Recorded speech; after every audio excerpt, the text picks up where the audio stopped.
Hi there, Nick here from Conservation Careers, and welcome to the podcast. Now, today we're exploring something that sits at the heart of every successful conservation project, but often gets far less attention than it deserves: leadership. I'm joined by Chris Lee, Executive Director at Des Moines County Conservation in Iowa, and co-host of the Parks and Restoration podcast. Now, Chris describes himself as an organisational ecologist, applying lessons from nature to help build stronger teams, healthier workplace cultures, and more effective conservation organisations. In this episode, we dig into what good leadership actually looks like in conservation, and why it's not just about job titles or seniority.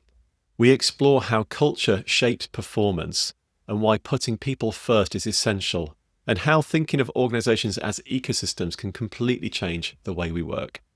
Chris also shares his own career journey from wildlife biologist to organisational leader, including some honest reflections on mistakes, lessons learned, and what it really takes to build a team where people want to show up and do their best work.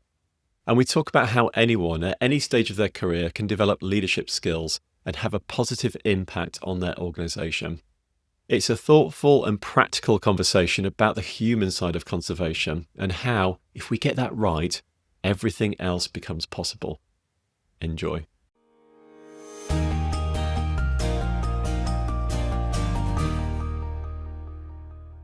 Hi, I'm Chris Lee. I am a organizational ecologist. That's a totally made up term, but it is a term that I use to describe how I teach leadership. My full-time job is I'm the executive director at Des Moines County Conservation, which is a county government branch of conservation in the southeast corner of Iowa, right on the Mississippi River in Burlington, incidentally, where Aldo Leopold was born. Oh, nice. Great. Okay. Well, it's really nice to connect. It's nice also to speak to a fellow podcaster too, because you run the kind of Parks and Restoration podcast, which I've been getting to know a little bit about too. So yeah, I'm looking forward to talking about all sorts of things relating to your current work, your career, history, any advice you might have for others, what it's like to host a podcast as well. And you're you're very passionate about leadership and cultural change and the importance of that within organizations too, as a leader yourself, but as a leader that anyone can be. So there's loads of things we can kind of dig into, and I'm looking forward to getting to know you a bit more. Where to start? I think maybe the best starting point, if it's okay, is just tell us a bit about the podcast. Actually, let's start there. So the Mhm. Parks and Restoration podcast, because it leads into who you are and what you care about. Yeah. So just give us a bit of a 101, like what is the Parks and Restoration podcast? What do you cover? Why did you set it up? Yeah. So the Parks and Restoration podcast is really the anchor point for all this leadership that I try to get out into the world. I truly believe that those of us in the parks and conservation natural resources industry, the way we deliver on our mission is directly related to the quality of leadership. And anyone can be a leader. And so that's what I try to bring through the Parks and Restoration podcast. Every episode is about some sort of leadership concept. Oftentimes it's applied stuff. My co-host and I, Jeremy, he's a good friend of mine. He used to work with me back in the day, and we just talk about what it's like working. We both work in county conservation. So we're in charge of maintaining county parks and natural areas, wildlife conservation in our local communities, and just bring in leadership concepts that are universal, but I anchor them in concepts of ecology. So for instance, we all know how trees will lean towards light, or, even if you have a house plant, like it's going to lean towards light, you're going to spin it every now and then, or it grows lopsided, right? It's a universal force in nature that organisms are drawn to energy. Well, the same thing applies to people and in our human systems, but we have different terms for what that energy is. We might call it purpose or passion or ikigai or whatever these terms are, fulfillment, that kind of thing. And we're drawn to that. And if we can cultivate those in our organizations, we can build stronger organizations. And in so doing, then we deliver on our organization's mission. And that's conserving wildlife or whatever it is the organization that we're part of. And so that's really kind of what it's anchored in, is this idea that your organization is an ecosystem. And if you cultivate the ecosystem, then you get everything else that you want. And we can talk about what organizational ecology is and that kind of stuff. But that's really what the podcast is all about. Now, how it came to be is a little bit of a longer story, in that several years ago, I don't know, this is maybe 2022, 2023, something like that. I saw a lot of executive directors that were retiring. We were seeing that generational turnover, and I knew a lot of them. And I said, I need to capture some of this institutional knowledge that's leaving our system. And so I would just reach out to them and say, hey, would you do a recorded interview with me? And just so I can glean some of your knowledge, to help me be better. And I got 3 or 4 or 5 or 6 of these, was saved on my computer. And I thought, what am I going to do with these? It seems kind of selfish to just sit on these all by myself. And I'm a big podcast fan. I listen to a lot of different podcasts. And I thought, I'll just start my own, and that'll give me an opportunity to share some of this insight. And then it'll also give me an excuse to talk to interesting people. And so then that's really what kicked it off. It started out, it was named Outdoor Executive Dad, because that was kind of this moniker that I used for a blog that I write. And it just kind of defined who I was, as an outdoors person, an executive, and a father. And then later on that morphed into really narrowing in on this leadership concept that, leadership is my thing. Like these books behind me are just all leadership books. I love learning about leadership and helping people become better leaders and just kind of progress in their leadership journey. And I've seen the power of that in organizations and how it can improve cultures at places. And so I just wanted to bring that into the world and decided that was going to be the focus of the podcast, and brought on my co-host here about 6-7 months ago. And we've been running with it ever since. I absolutely love it. Yeah. And I love the framework of looking at an organization like it's an ecological system. Yeah. I think that's a really strong, it leans into who we are as a sector too. And yeah, the idea of ikigai. I often talk on my side about when you're sort of navigating your career options, it's a little bit like being a gardener. And in gardening, and I'm not a gardener, I'm not a very good gardener. We talk about like the right plant in the right place. And it's finding the conditions within which you personally are going to thrive. Some plants like being in the sun, some like being in the dark, some like acidic or alkali and so forth, And Yep. it's sort of like the same in your career, is the way I see it, Some Yeah. others like being outside, some like being in, some like, working in groups on our own. And we all have different passions and interests. And that's all the ikigai stuff sort of coming together as well. So I think that's Yeah. a really strong concept. Yeah. Yeah. And if you apply that to leadership and recognizing that as a leader, you are tending to that garden or that ecosystem of your organization. Yeah. And so all of the different species, the different individuals within that ecosystem are unique. And some of them need different conditions than others. You'll have some people that are extroverts and they just love interacting with people. Yeah. Whereas the introverts on your team, you got to recognize that yes, they'll interact with people all day long, but then they're going to need some time to decompress and get away off by themselves. And so if you know your people like this, you can then create the conditions that they need to thrive best in their roles and in their organization. And that's really the core of what organizational ecology is really about. It's anchored in how I started my career as a wildlife biologist, recognizing that when I tried to get more wildlife on the landscape, so my job was early in my career was to get more white quail on the lands in Northeast Missouri. Mm-hmm. And what I didn't do was pass a policy or an administrative rule or a PowerPoint. I managed the habitats, right? I changed the ecosystem. And the wildlife responded to that. Same thing applies in our organizations. You change the ecosystem and the people, the species within it react to that. And so if you want the better production, if you want people showing up on time, if you want people to stay working for you, if you want a line of people applying for jobs when you have them open, create an incredible ecosystem that people want to be part of, and then watch your organization thrive. Watch how much you deliver on your mission. Watch the impacts that you make on the lands that you're conserving or the wildlife species that you're conserving. You do it by managing the ecosystem first. Yeah. So you started touching on that there already, but what does a good organizational culture look like? Like what would be a really good example of a thriving workplace that really is delivering impact on its mission? Just sort of talk to that a little bit. And if you want to contrast that against maybe a poor one as well, where the culture isn't healthy, let's put it that way, the ecosystem isn't healthy. I'll just bring that to life for us. Yeah. So there's no one recipe for the perfect culture, right? Because it's just like an ecosystem. So here in the Midwest, we're a prairie state, and I've heard it said that any 1 square foot of prairie is only, I think, 80% the same as another square foot next to it. Mm. So so there's no one recipe for exactly what a organizational ecosystem or a culture looks like. However, there are some consistent themes that absolutely have to apply. And I've built this framework, this organizational ecology framework. And so if you imagine a tree, like a big oak tree, it's got the big spreading branches, right? So up at the top in the canopy, overlay a triangle, an equilateral triangle. On the points of it, we're going to put people at the top.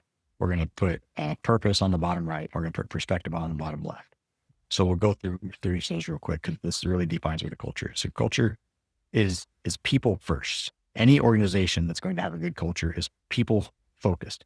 Here's where we get this wrong. We get this backwards. Oftentimes we say, all right, the mission comes first, or the deliverables come first, or the things that we do, the task lists, the projects, the administrative rules, whatever, that comes first. And then the people are here to support that. That's just kind of the standard way of looking at work in organizations. Yep.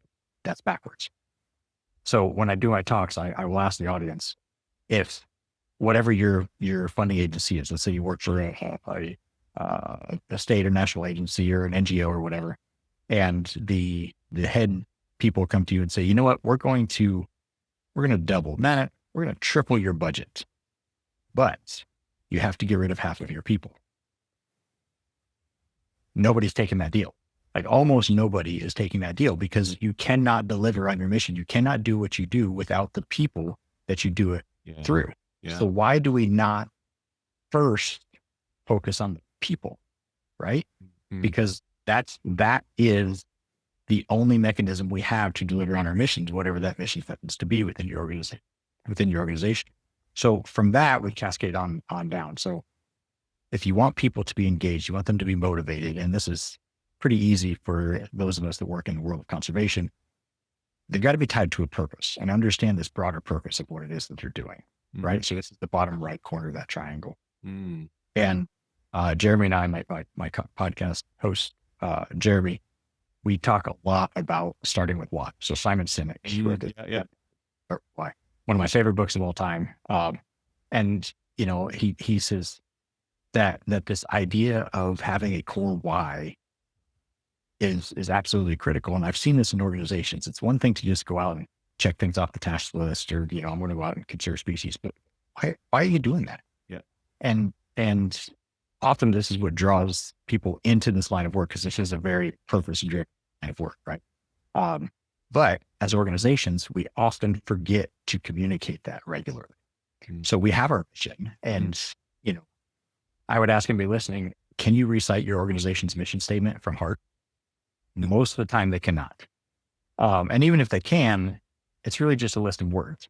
What does that mission actually mean? What does it mean to you and the people that you work with? And so it's tying back to the actual impacts that we're making. So in my case, I work in parks. I recognize that what I do every day as the administrator of my organization is I punch numbers into spreadsheets. I do budgets. I have meetings and then more meetings and then meetings on top of meetings and that kind of stuff. I'm not actually out in the field conserving wildlife species or building the parks. However, I know that my role as the head of this organization is managing an organization that delivers parks. And what I'm actually doing with every budget that I write and every meeting that I go to is I'm creating places for people to go and have life-defining memories in places that they wouldn't otherwise have access to had me and my team not been there to provide them. That's what we're doing. That's your why. If we can communicate that within our teams, man, is that motivating. So that motivation thing is got to be there, and that's tied back to purpose. And then the bottom left corner of the triangle is perspective. And this is getting back to what we talked about earlier, is recognizing that everyone in your ecosystem is different. And they all have different perspectives. They all see the world through a different lens, and you have to recognize that. And just like any ecosystem is more resilient and better because of its diversity, so are our teams. And so recognizing and honoring that diversity and recognizing that the people in your organization, whether you're their leader or you're their coworker or you're the subordinate, whatever it is, they all are seeing the world through a different lens. And if we, as leaders, whether we hold that title or not, can recognize it, helps us to work together better. And the only way we're effective as an organization is our ability to work together. And so a practical example of this is on my team. I have I have a team of 10. And so like I try to understand what it is that makes my team tick, right? Like what does each individual, like what is it that gets them up in the morning? What do they get excited about? What's their family life like? What are the stresses they're dealing with at home? Because we all hear this concept of work-life balance, but I don't believe that's a thing. There's work-life integration. You're the same human at work as you are at home. And the stresses you deal with at work follow you home. I mean, anybody that's worked in a career for any amount of time has had stresses from work follow them home, and vice versa. Stresses from home are going to follow you to work.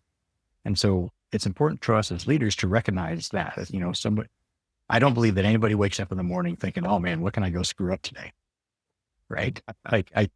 And so when something goes awry, which it does, the first thing we have to do is take the perspective of that person and be like, okay, what's actually happening here that I maybe don't understand?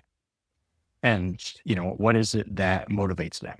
And so, for example, I have one person on my team that he lives for deer hunting.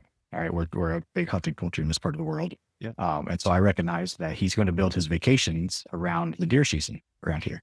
Great. Because I know that's what brings him alive. I have another guy that races. He races sprint cars here on the local dirt track and the local kind of regional circuit here. And so I recognize that if we can help build his schedule around maybe getting Friday afternoons off so he can go prepare for his evening race, that's going to help him do what he loves doing and tie into that passion that he has. And he's going to come back to work Monday more motivated to be part of this team and do this stuff. And so it's just understanding the individuals and seeing their perspective.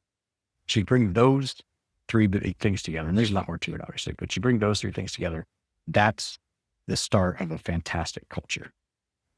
And when cultures fall apart, it's usually because either the people are not prioritized, and by extension, the leaders or the managers are not taking the time to understand the perspectives of the people around them. It's my way or the highway, or here's the policy, follow the policy blindly, don't ask questions. This is not collaborative, it's top down. I've seen that. And then they focus too much on the what versus the why. Yeah. I loved all of that. Yeah, absolutely. And people first, I hadn't thought about it quite as cleanly as that before, but it made me think of all sorts of connections that we often talk about on the podcast and even within our own organization. Things that jump out from what you were saying there that I've scribbled down in front of me, like what is this power of why, the Simon Sinek? Don't talk about what you do, talk about why you do it. And I think that resonates really well with and strongly for career switchers, people who are in transition. Often a lot of switchers, it's not about what you're doing, it's about why you're doing it. We've helped many people who've worked in communications and marketing, for instance. They weren't connecting with what they were because they were doing it for Pizza Hut or Honda or whoever. Nothing wrong with them, but Sure. But once that was connected to a conservation organization and they were doing it for WWF or the Marine Conservation Society or whoever, then it was just that the skills were all there. It was just about deploying them into a purpose that they really connected with, and it helped them to get out of bed, on a Monday morning, full of energy and thriving for the workplace and looking forward to that. And that was the misalignment. Yeah, it was just the purpose. It was the cause. Other things as well, like about. I was thinking also, and these are more questions for you. Is like, where do sort of values sit within the kind of like cultural workplace? We talk about organizations having values. Yeah, I almost see it as like the personality of an organization. It's about how we interact with the world and how we project and how we make decisions and how we communicate and things like that. But I'd love to hear your thoughts around values if we can. And then also just around being people first. I thought around like sort of creating a culture where it's kind of safe to fail. I think that's important. People feel safe. Yeah, it's okay to make a mistake and learn from that. We're not just putting pressure on everyone being perfect and always delivering and so forth, and there's a lot that comes out from that as well. So speak to that as you wish, but yeah, that's just some reflections from me. Yeah, no, and it's spot on. So research even backs this up. So I think the global polling organization Gallup, who really tries to understand the world of work and what it takes to have engaged employees, they have found, and this statistic is a couple years old, but I don't think it's changed much, that at least here in the United States, 55% of employed Americans say they would leave their current job for one that makes a bigger difference in the world. 55%. Yeah. Now, holy smokes. And you're absolutely right. You talk about the marketing person that leaves the corporate job to go work at a nonprofit or an NGO or something.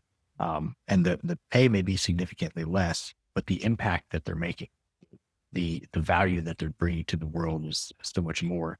And there's so much more to life than just the money that you make.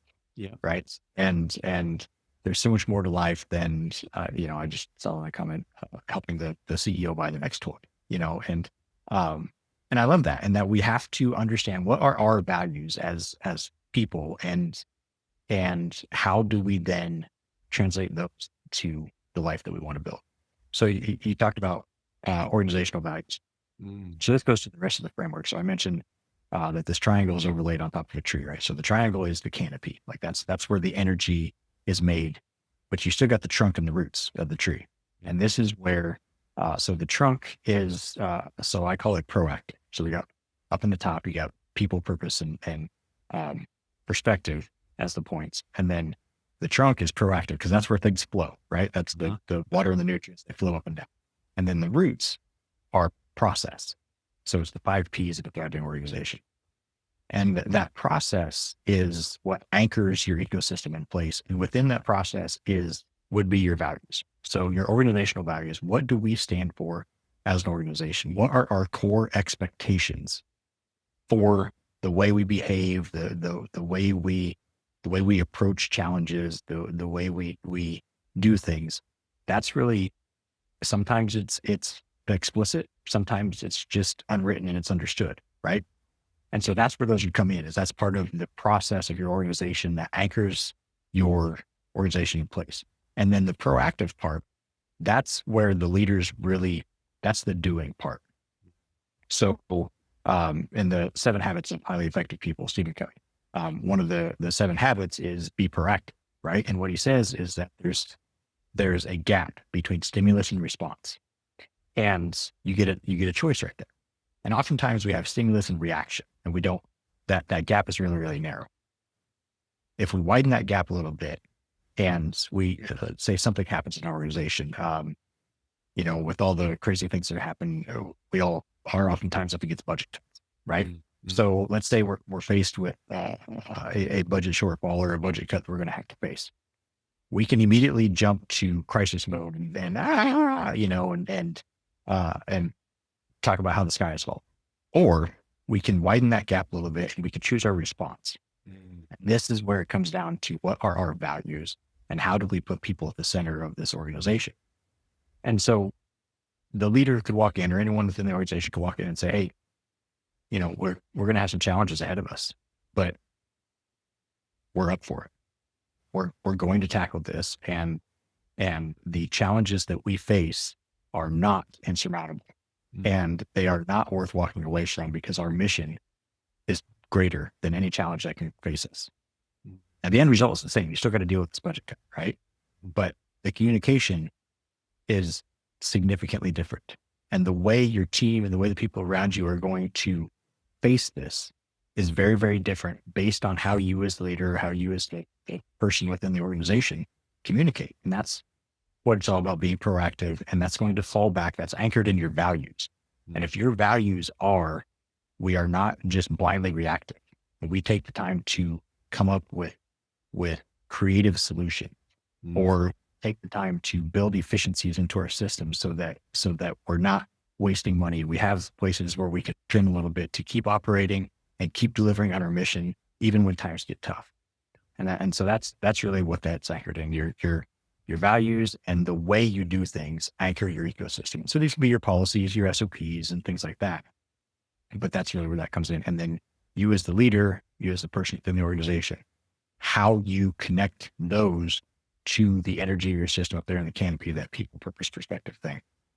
That's really the creation and the doing part of building the organization and managing the culture and the ecosystem. Yeah. Yeah. I like the idea of values being rooted as well in an organization, like, being the foundation of things you do. And what I'm hearing also is like, it's a mindset, it's a response.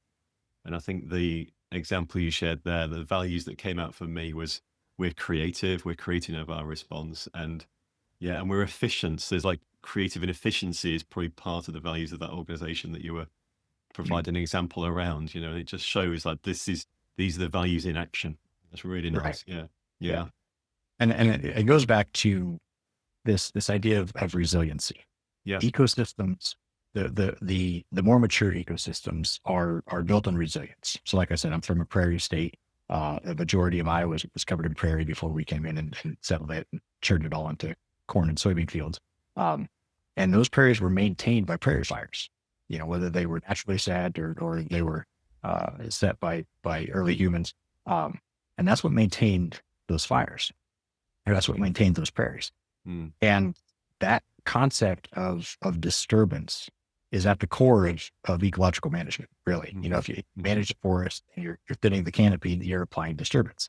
If you're, doing a prescribed fire, you're applying disturbance. If, you're doing a clear cut, you're applying disturbance. It's a natural force that is a requirement of high functioning ecosystems. And the same thing applies in our organizations. If we never faced challenges as individuals or as organizations, we would be weak.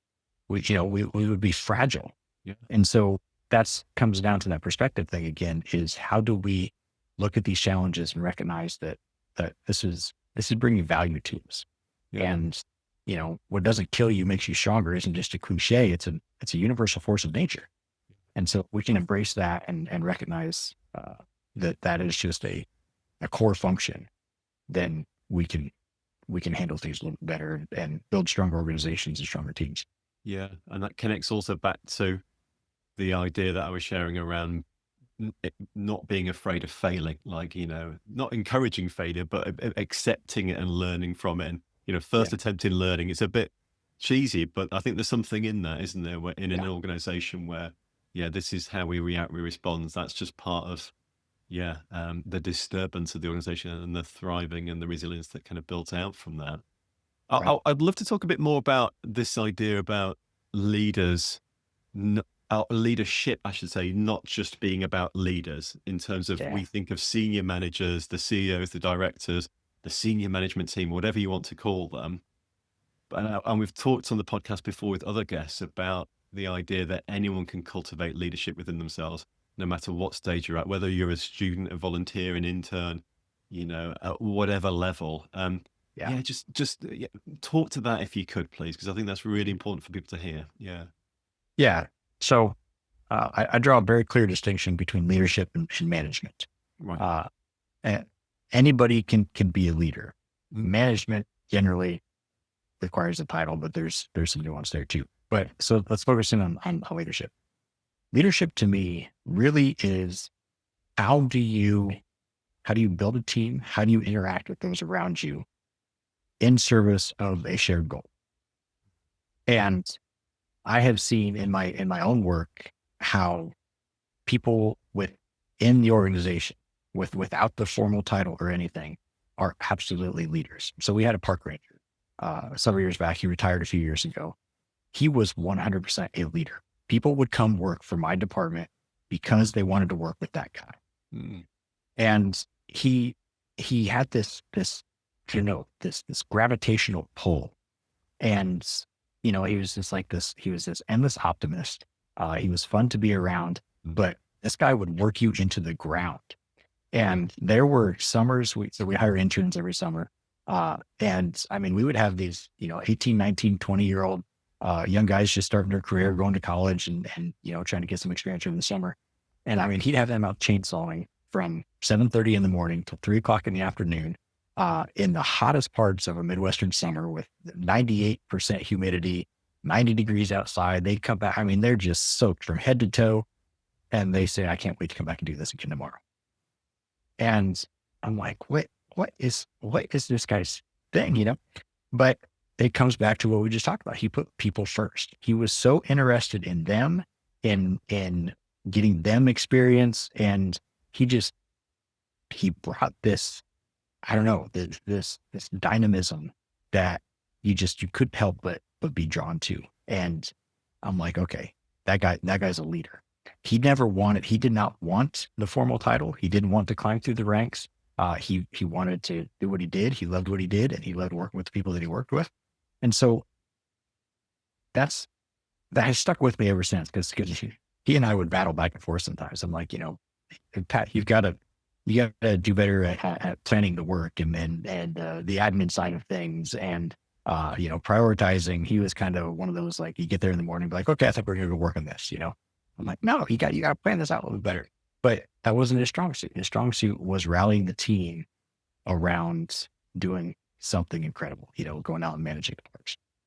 And so what I see from this is that anyone in an organization can be a leader. They can bring whatever unique thing they have about themselves to their organization, the best of it, in service of the people that they're around and in service of what the organization exists to do. And that's really what leadership is. It's not the title that you hold. I mean, we've all seen people with the title that they're not leaders, follow them. They just do because they have to, because this person has the title and you've got a hierarchy and you have to do what they say because they're the boss. But I've also seen it where the people with the title recognize that because I have this title, it is not the people below me in the hierarchy, in the organizational chart. It is not them serving me. It is the other way around. I exist to serve the people that I lead. I exist to provide them the resources, to provide them the support, to provide them the motivation, to provide them the encouragement, to provide them the type of place that they want to be part of. It is my job to then create this type of place that they wake up on Monday morning and think, I get to go do this. And so if you have that title, you have an outsized impact on your organization to be able to do that. But even if you don't, you still influence those around you in some way. And anytime you interact with a person, you're going to influence them in some way. And so bring the best of what you have to impact those around you in a positive way, in service of what the organization does and what you exist to do. That's leadership at its core, in my opinion. Yeah. And the key bit there for me is like in service of the organization, in service of the mission. Because I was starting to think it's almost like you don't want it to be a popularity contest, right? You don't want, like, who's the most popular person in the room, they're the leader. That's not the same thing at all. You want someone who, yes, attracts, inspires, people want to help support, you're supporting them, but it's all in service of the mission. Just like your friend, was it Pat in the field, who people wanted to work dawn till dusk and sweat their asses off, because they were being supported and inspired, and they're in that flow state. They wanted to come back and do it again tomorrow. Yeah. Switching gears slightly then, I'd love to talk a bit more about you, your career, your work day to day, and what it's like to be you, Chris, like professionally, tell us a bit more about your day job then. So you talked about how you're leading a kind of county-based organization. You've got 10 staff that are managing parks. What is it? What's your typical job like? What are your roles, responsibilities? Like, just, tell us a little bit about your current work. Sure. So like a lot of us in the world of parks and conservation, I don't know if there's ever a standard day, really. Yeah. That's kind of why we go and do this, right? Because it's something different all the time. So as the executive director, I'm the head of the organization. And so my job is, like I said earlier, is to make sure that my team has the resources that they need to do their jobs in service of the mission. So my job is to create a great organization. So we're a small team. Like I said, we're some total of 10. That includes some seasonals. And we have about 2,000 acres of parks. And this could be everything from, like, our main park is a 800 acre comprehensive outdoor recreation area. It's got a 178 acre lake, and it's got boating opportunities and a beach. But, like, I don't know, about half of it is still in forest. And so we do a lot of forest management on there, trying to keep the invasive species at bay, trying to maintain the hickory forest component that it historically was. and conserving the species that use that. So we do some natural resource management, and we also do the kind of the developed thing. We've got trails and campgrounds on this park. We have, I think, 18 total areas. Some of them are as small as just like a boat ramp along the Mississippi River. Some of them are wildlife areas where people can go and just hike and hunt and fish and, do that kind of stuff. And then we have fully developed areas. We have a nature center that used to be an old barn. Actually, it's been converted into our nature center. It's where our offices are. We've got, animal displays and do a lot of education programs through that. And so, like I said earlier, a lot of what I do is admin work. And so spreadsheets and budgets and a lot of meetings, working with different partner organizations and trying to find ways to, creatively bring in additional dollars to reduce the burden on the tax base. I mentioned budget cuts. We've been up against that for quite a while, just the way municipal budgets have been going around here. And so, yeah, it's something different every day, but really, if you got down to the core of it, my job is to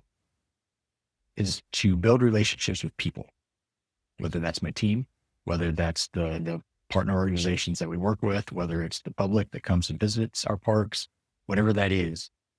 My job is to bridge that gap and connect people so that those people can be connected to the outdoor world and to the natural world around us. And that might look different for one person. It might be a parent bringing their kid to a summer camp, or it might be somebody that's just, going to go out, or coming up on spring. So it's coming up on turkey season, going out and hunting on the weekend, or could be somebody that's just putting the boat in the water for the first time in the spring to go catching fish, or just somebody that wants to go out and do some birding or whatever it is.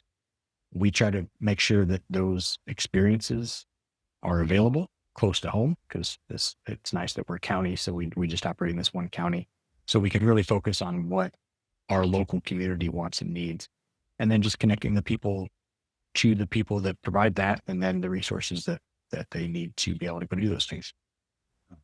And what's your training and background to be able to do a role like that? You're very clear as to what your role is and how the organization is working. And seeing it through the lens of building relationships, I think really provides clarity, like distill things down as to this is what I'm here to do. And therefore in each situation, this is my motivation. And but how have you got to where you are? Like, what's your background and training? And just talk to like what have been the kind of key career stepping stones that you look back that have been quite important to you. Yeah. So going all the way back to the beginning. So as a kid, I was an outdoorsy kid. I grew up in kind of a rural area of Iowa. My family had, they were members of a club that had a bunch of ground in the backwaters of the Mississippi. And so this was areas that had never been levied off, and it was the same backwaters in Mississippi that's been there since Aldo Leopold's time. And I would get to go play in those and hunt, fish, and just, live an outdoor life. Right. And so I was fortunate enough to have that growing up, but I recognized that most people do not. And so it was fairly early on. I don't know, I was probably in middle school when I concluded that my career path is going to be something related to natural resources or outdoor recreation. So I ended up going to Iowa State University and getting a degree in wildlife biology. It was called animal ecology, and a minor in forestry. And I started my career as a wildlife biologist, like I said earlier, managing lands for wildlife species, and just trying to work with private landowners to apply conservation practices on their farms. Ultimately, I always wanted to move back home. I was born and raised in Burlington, Iowa. Wanted to come back there. I was lucky enough to have interned with Des Moines County Conservation during a couple of years in college, and within 3 years of graduating college, a natural resource manager position opened up at Des Moines County Conservation, and I jumped on. And that was in 2008, and I've been with the department ever since. Moved up after a couple of years as natural resource manager. I moved into the field supervisor position, and then into the director position in 2013. Now, the logical question then is, what is it that positioned you to move into this, to make those steps, right? It really was this people-focused thing. And here's what I think I have learned in my career path is that one of the motivating factors for going into conservation is I didn't exactly want to work with people. Like I, I wanted to manage habitats. I wanted to be out in the fields in the forest all day, away from people. I didn't want to do meetings. I didn't want to do the bureaucratic stuff. And I was like, I want to drive a tractor. I want to run the chainsaw. I want to do all that kind of stuff. As I progressed in my career, I recognized that while I do enjoy doing those things, I felt the pull to have a bigger impact. And I recognized that to have a bigger impact, I was going to have to move into a bigger way. And so really along the way, it was developing those relationships and making sure that I was clear on my why, I guess. I knew while early in my career, I couldn't articulate this. I can now, but I could feel it, I guess. But I knew that I wanted to make an impact in my community for parks and conservation. I wanted to make sure that the landscapes in my community were healthy. I wanted to make sure that people in my community had opportunities that I had growing up to go outside, to make life-defining memories with their friends and families in outdoor settings, whether that's fishing, hunting, hiking, camping, doing whatever it is they wanted to do outdoors. I wanted to make sure that those opportunities existed. And I knew that I could do that by stepping into bigger roles. Where I missed the boat a couple times or where I maybe misstepped along the way was I got so focused on the accomplishment at the expense of the people around me. And I in one of my podcasts, I tell the story of the origins of organizational ecology. And this was pretty early when I became director. I struggled to decide whether I wanted to be the director or not, because that's moving into an admin role. So I knew it was going to field, put me in meetings and then for the spreadsheets. But again, there was going to be more influence there, and I can have a bigger impact, in that larger role.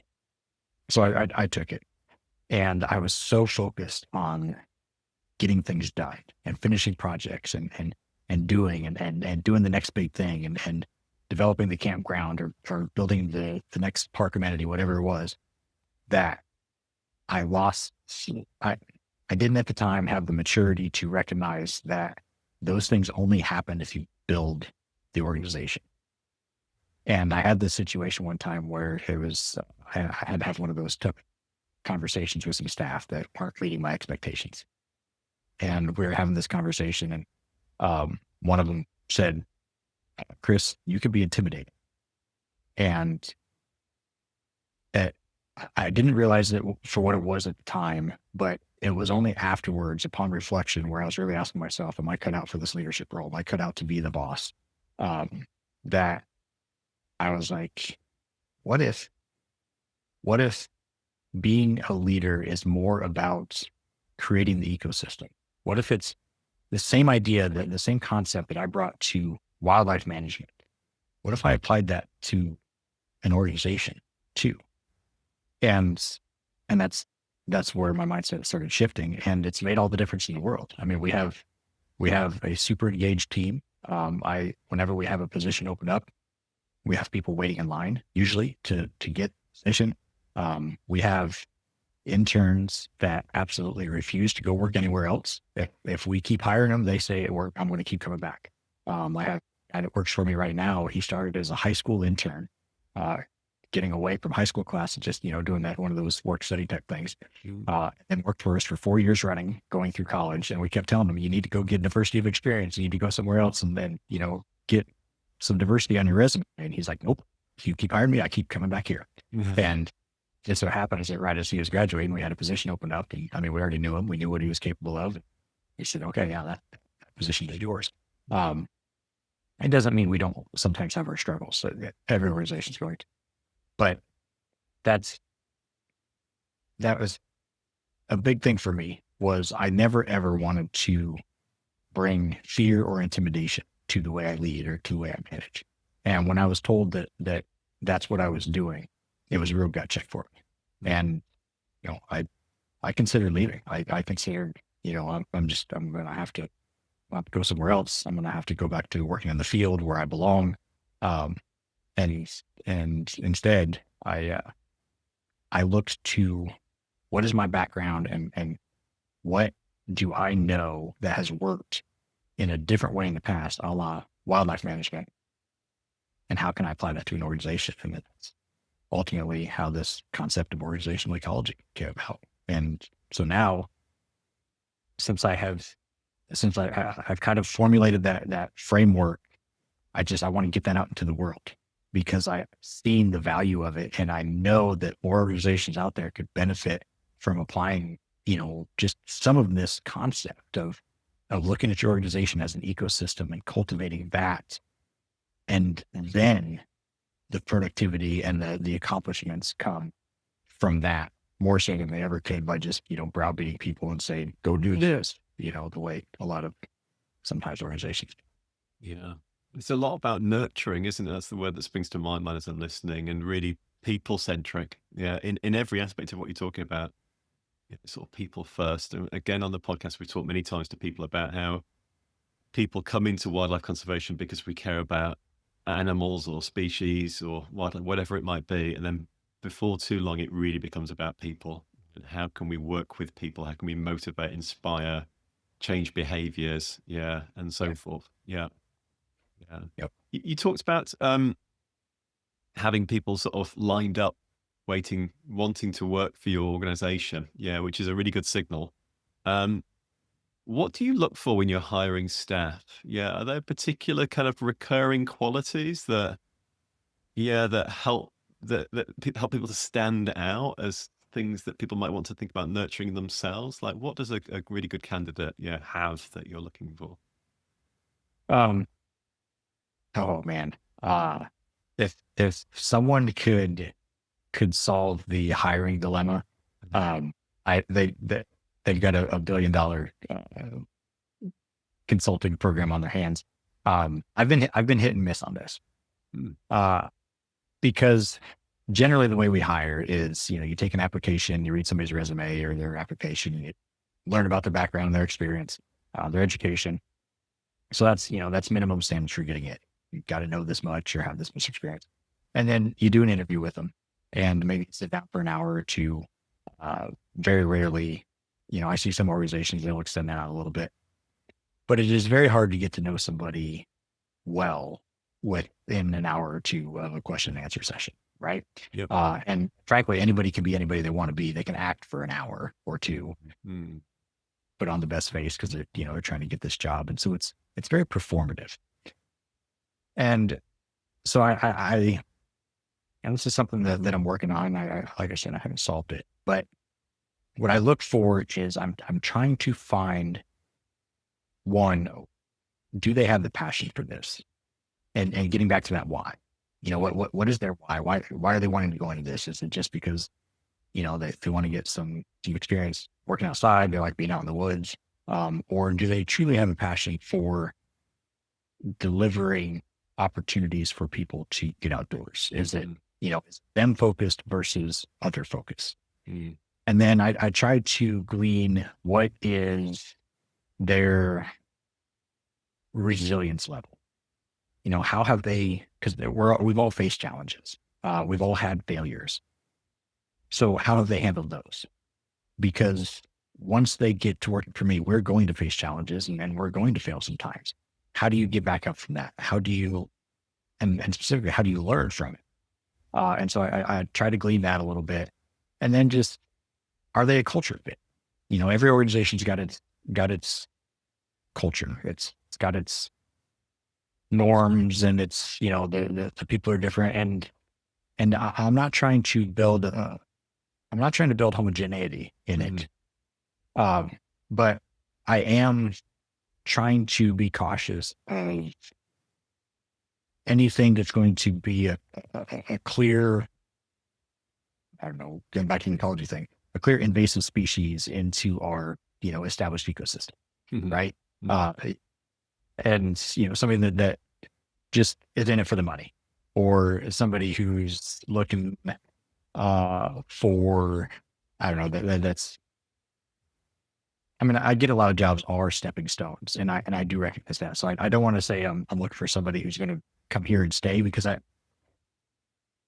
don't really select for that. I recognize that sometimes my position that I'm offering is a stepping stone, and I want people to take the next step in their career, and they should. And I want to give them as much experience and growth as I can in their career during the time that I have them with me. But I also don't want them coming in here just for the sake of kind of using my organization. Like I still want to come here with the passion and the recognition that I'm here to serve this community. It's I don't know, it's hard to do in just a couple hour interviews. So what I've taken to doing is extending my pipeline deeper into the workforce. So like I said, we have somebody that was a high school intern. We work out with our local schools a lot, and we just have a standing offer to all the local schools. If you have, say, a high schooler that has an interest in conservation or in parks or natural resources, and they want some job shadow or some experience, send them to us. We will integrate them into our team. And then in so doing, if they decide, I want a summer internship, I've already got somebody coming on. I've already spent some time. They've worked side by side with me. It's not just an interview and I'm making a selection. Now I know them as a person, and I can offer them this summer internship. They're good for it. And then that's, and along the way, we're giving them more responsibility and more experience and more challenges. And it becomes an ongoing job interview. And so I guess if I were to make a recommendation to anybody that's looking to kind of get in this line of work, whether you're young or looking to just make a career change, get volunteerism is a great way to do it. But it's really getting to know the people in that. I have best hiring decisions I've ever made are because I had some opportunity to get to know the person beyond just a job here.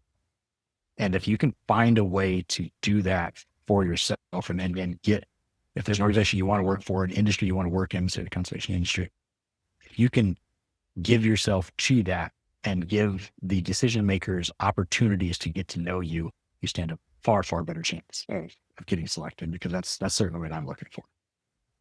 Absolutely. Yeah. Just a little conscious of time then. So we've got maybe, 5-10 minutes left. We've got a member in the audience as well. I'm sure they'd like to ask a question too once we've wrapped up. So what I like to do at the end of the podcast is just ask some more open questions of our guests. So the first one being an easy question, but it'd be interesting. It's not always so easy to answer, which is, if we could take you anywhere on the planet and drop you and you could see any species whatsoever, like where would you like to go and what would you like to see? Oh, does it have to be present day or can it be in the past? It can be whenever, wherever. Yeah. I think,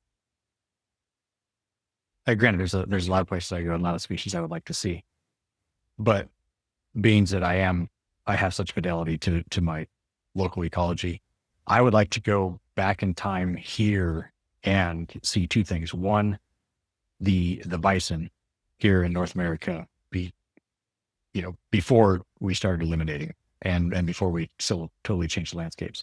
And then the passenger pigeons, these enormous flocks that, as I understand, just like black in the sky, I would have loved to have seen that. That had to have been a spectacle to observe. And if I could bounce back to that and then bounce forward, and if I could, if there was a way to share that with the world, if there's a way to get more people in conservation or just the public in general to be able to do that, to bounce back to that time when that existed and then jump forward to now, I think that would be so visceral to understand what we have done and what the stakes are going forward. And, obviously we never do that, but if there was a way to just, like, it's one thing to tell the story of what these things were. It's something else entirely to experience it, we deal with a lot of endangered species around here. We have some endangered species of bats that we know are in our parks. And we're constantly trying to do conservation practices that conserve them. And there's some controversy over, there's a proposal to put in a wind farm here in our county. And we know that those have the potential to have really devastating effects on bats. So it puts us in a tough spot as conservationists of we want to see clean energy developed, but we also want to protect the species that exist. And oftentimes it is hard to be that voice for species that people rarely ever see and frankly have a little bit of fear of, bats. And so it would be so impactful, I think, to go back and understand what that would have been like and know that like the passenger pigeon just doesn't exist anymore. It's off the face of the planet, probably never to come back. And I think more people would look at our current state of wildlife conservation very different. Absolutely. Yeah. Yeah. It'd be so powerful, wouldn't it? To be able to just jump back in and see that. I feel the same with like going back and seeing the state of the seas. Yeah. Back in sort of prehistorical times, you talk about like the cod on the Grand Banks and things like that. You just lower a bucket down, pick the cod up, and fish like Yeah. that. And yeah, it would be amazing Yeah. to see that and so inspiring and motivating. Yeah, Right. absolutely. We're aware, you're touching on it there quite cleanly, that conservation is in decline, wildlife is in decline globally, nature, biodiversity, whatever we want to call it, and that we are doing some incredible work around the planet, your organization included, in your county. But yet globally, we are losing the battle to save nature. Yeah. What do you think we as a sector need to do more of or be better at? Like, are there things that you think, okay, yeah, well, actually, I'll leave it at that. Yeah, what do we need to do more of or be better at to really make a difference? Boy, if we could answer that question definitively, um, I think one of the things we could do better at is being less confrontational, Hmm. maybe less combative about it. We tend to paint this picture that it's an us versus them. Mm-hmm. That it's conservation, like it's binary. You either have conservation or you have development. You either have conservation or you have industry. You either have conservation or you have this modern world. Like Otto Leopold said, now we face the question whether a still higher standard of living is worth its cost in things natural, wild, and free. It's not binary. There can be a balance, and we're getting a little bit better at expressing it that way. But, like certainly here where I'm from, it's often painted as it's conservation versus agriculture. Right? I live in Ag State. Iowa is the biggest ag producer in the nation. And so it's often painted that way. And so automatically the conversations become contentious. Like just walking into the room to have the conversation is an automatic us versus them type situation. Me versus my interest versus your interest. And that gets in the way of collaboration and compromise and finding and putting the bigger picture over everything else. And I think if we can do better at that, of like it can't be us versus them. It's how can we come together to, either develop shared sacrifices or find a third option, and go back into the 7 habits of, it's not lose or a win-lose. It's not binary. What if there was a win-win option here? Yeah. And just getting more creative about that. And when people come in polarized and antagonistic, that conversation very seldom ever goes towards finding that win-win solution. And so I don't know how to do that. But I think we could do better at that for sure. Yeah. Building bridges. Yeah. Where are you at in terms of your levels of optimism for the future of wildlife conservation, nature? Yeah. Where are you sitting at in terms of hope? Yeah. Leave it at that. Um, well, I look at it as hope is something you cannot let go of, because the minute you've lost. And as much as I recognize what a challenge that is to hold on to hope sometimes when, you know, just, when the conversations go, like I was just talking, and we're politicizing conservation, and everything is so polarized. It's so hard to hold on.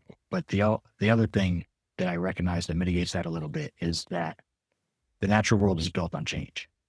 Mm-hmm. And the way things are now is not the way things will be in 2 years and 4 years and 10 years. And we as conservationists know better than almost any industry out there that there's a long game to be played here. Mm-hmm. And even though we might be losing the battle in the short term, we're playing a generational game here. Mm-hmm. The things we do today are impacting generations from now. You plant a tree today, you're not going to see its shade. Mm-hmm. And so, we're operating in tree time. We're operating in geographic time, and most people don't think that way. And so that is our superpower, and we need to embrace that and recognize that, yeah, things are tough. It feels hopeless, but it probably felt hopeless to Rachel Carson back in the day also. And, she had the entire political world telling her that she was a quack. And nevertheless, we now have an Endangered Species Act here in the United States, and all of these environmental protections that didn't exist back then. And the bald eagle is everywhere. I live on the Mississippi River. I see bald eagles every single day. And that only exists because of the work that people did, and they didn't live long enough to see it. And that's it. The work we're doing today, we likely will not live long enough to see it, but we know that it is valuable. And that's what we have to hold on to. I've never thought about it like that before, but that's really useful. Yeah. And I think particularly useful when you think about sort of political cycles often being 2 or 3 or 4 years or something like that. Yep. We're here for the long haul. Yeah. Yeah, exactly. Chris Lee, it's been really nice talking to you. Thank you so much for jumping on the podcast and being our guest today. If people want to find out more about your work, I can see parksandrestoration.com is the website for your podcast. Is there anywhere else people should go or things that we should point them towards? That'd be the best place. I don't really do the social media thing. I try to avoid it as much as I can. So there's not really any use trying to find me there. But parksandrestoration.com is the best way to interact with me. There's a comment form on there. You put that on there, it comes right to my email, and I will respond to it. And be sure to tune into the show. I'm happy to just interact with anybody that wants to kind of geek out on this leadership stuff or anything parks and conservation related. Parksandrestoration.com is the best way to find me. Wonderful. And I'm always happy to geek out on this stuff. So yeah, thanks again for coming to the podcast. Nice to get to know you, Chris. Thank you. Yeah, you too.